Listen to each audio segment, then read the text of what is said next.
ఆఫ్రికాలోని Sahel రీజియన్లోకి Russia అధ్యక్షుడు కొత్త ఫోర్స్ను దించేశాడు.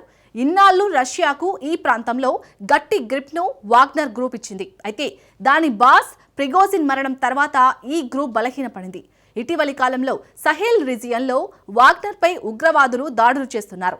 దీంతో ఆఫ్రికాలో రష్యా ప్రభావం బలహీనపడుతుంది. దీంతో మాస్కో వ్యూహం మార్చింది. బైడెన్ ట్రంప్ చేయలేని పనిని చేసి ప్రపంచానికి షాక్ ఇచ్చాడు. ఇంతకు ఆఫ్రికాలో పుతిన్ ఏం చేశాడు? ప్రపంచం ఎందుకు షాక్ అవుతుంది? ఆఫ్రికాలో పుతిన్ గ్రిప్ కొనసాగుతుందా? Let's watch. ఆఫ్రికాపై అమెరికా పట్టు కోల్పోయిందా? ఆఫ్రికా నుంచి వాగ్నర్ గ్రూప్ తప్పుకుందా? సహెల్ రీజియన్లో పుతిన్ ఏం చేస్తున్నాడు?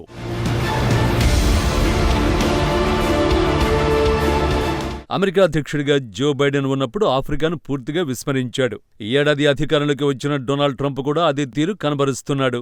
దాదాపు ట్రంప్ సుంకాలతో ప్రతి దేశంతోనూ శత్రుత్వాన్ని పెంచుకుంటున్నాడు. ట్రంప్ సుంకాలు రష్యా అధ్యక్షుడు వ్లాదిమిర్ పుతిన్ కు వరంగా మారాయి. అమెరికా వద్దనుకున్న ఆది ఆఫ్రికాలో పుతిన్ పాగా వేస్తున్నాడు. ప్రధానంగా సహెల్ రీజియన్లో మరింత పట్టు పెంచుకుంటున్నాడు.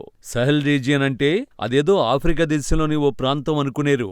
సహెల్ రీజియన్ అట్లాంటిక్ సముద్రం నుంచి ఎర్ర సముద్రం వరకు విస్తరించి ఉంది. అంటే ఈస్ట్ ఆఫ్రికా నుంచి వెస్ట్ ఆఫ్రికాలో ఉత్తరాదిన ఉన్న ఓ ప్రాంతం. ఈ ప్రాంతం వనరులతో పాటు నిత్యం ఘర్షణలకు, తిరుగుబాట్లకు అడ్డగా మారింది. సహెల్ రీజియన్లో Senegal, Mauritania, Mali, Burkina Faso, Niger, Nigeria, Chad, Sudan, Eritrea, Ethiopia దేశాలు ఉన్నాయి. ఈ ప్రాంతంలో కొన్నేళ్లుగా వాగ్నర్ గ్రూపు రాజ్యమేలింది. వాగ్నర్ గ్రూపు రష్యాకు చెందిన కిరాయి సైనికుల సమూహం. సైనిక పాలనకు షాడు శక్తిగా మారింది. కొన్నేళ్లుగా ఆఫ్రికా ఖండం అంతటా కీలకమైన వివాదాస్పద పాత్రను పోషించింది. ఉదాహరణకు సహెల్ రీజియన్లోని మాలిని తీసుకోండి. మాలిలో తరచూ సైనిక తిరుగుబాట్లు జరుగుతున్నాయి. చివరిసారి 2021లో సైన్యం తిరుగుబాటు చేసింది. అప్పటి ఆర్మీ చీఫే ప్రస్తుతం దేశానికి అధ్యక్షుడిగా కొనసాగుతున్నాడు.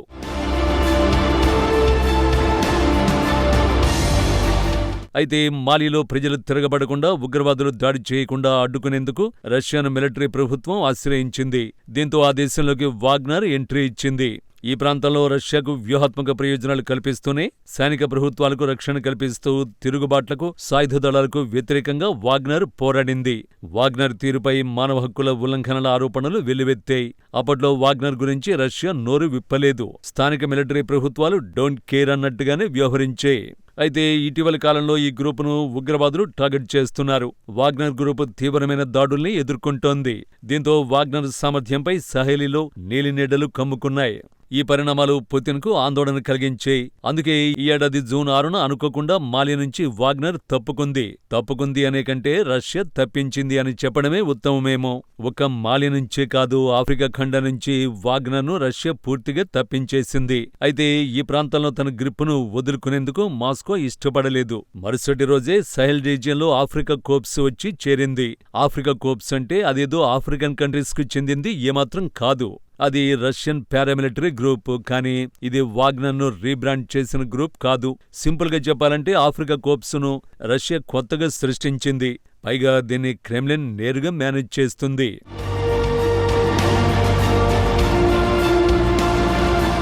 ఆఫ్రికా కోర్ప్స్ను నేరుగా రష్యా రక్షణ శాఖ ఆధ్వర్యంలో నడిచే సంస్థగా పేర్కొంటున్నారు.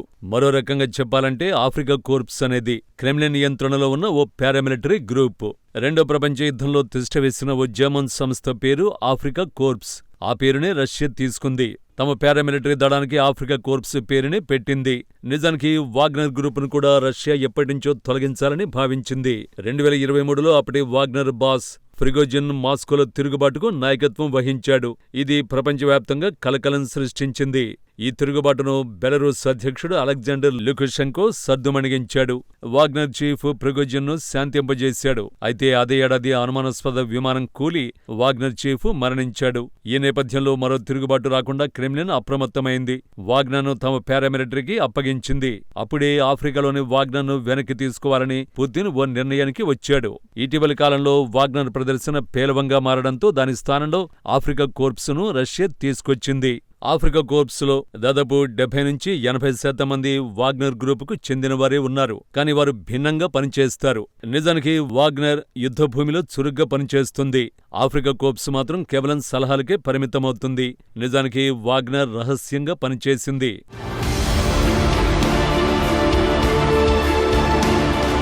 కానీ ఇప్పుడు ఆఫ్రికా కోర్ప్స్ నేరుగా క్రెమ్లిన్ కంట్రోల్లో పనిచేస్తోంది. అంటే ఆఫ్రికాలో మరింత పట్టు సాధించేందుకు పుతిన్ స్వయంగా రంగంలోకి దిగాడన్నమాట.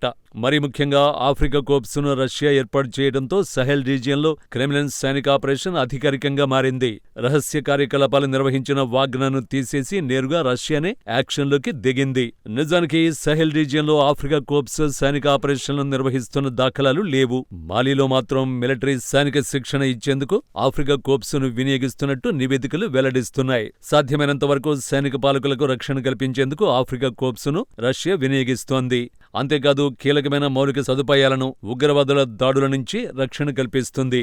ఆఫ్రికా కోర్ప్స్ నెమ్మదిగా Burkina Faso, Niger, Central African Republic, లిబియాకు విస్తరించినట్టు తెలుస్తోంది. సింపుల్ గా చెప్పాలంటే ఇది వాగ్నర్ రీబ్రాండ్ కంటే ఎక్కువ అని చెప్పొచ్చు. ఆఫ్రికా కోర్ప్స్ను 3 లక్ష్యాలే ధ్యేయంగా సహెల్ రీజియన్లోకి రష్యా దించింది. ఫస్ట్, సహెల్లోని సైనిక పాలకుల్ని బలోపేతం చేయడం. రెండోది, సహజ వనరులైన బంగారం లాంటి ఖనిజాలను వెలికితీయడం. సహెల్ రీజియన్లో బంగారం సమృద్ధిగా లభిస్తోంది. ఈ ప్రాంతంలో రష్యా 3వ లక్ష్యం పాశ్చాత్య దేశాల తిష్టవేయకుండా తరిమేయడం. ఆఫ్రికాలో రష్యా తన ప్రభావాన్ని రోజురోజుకు విస్తరిస్తోంది.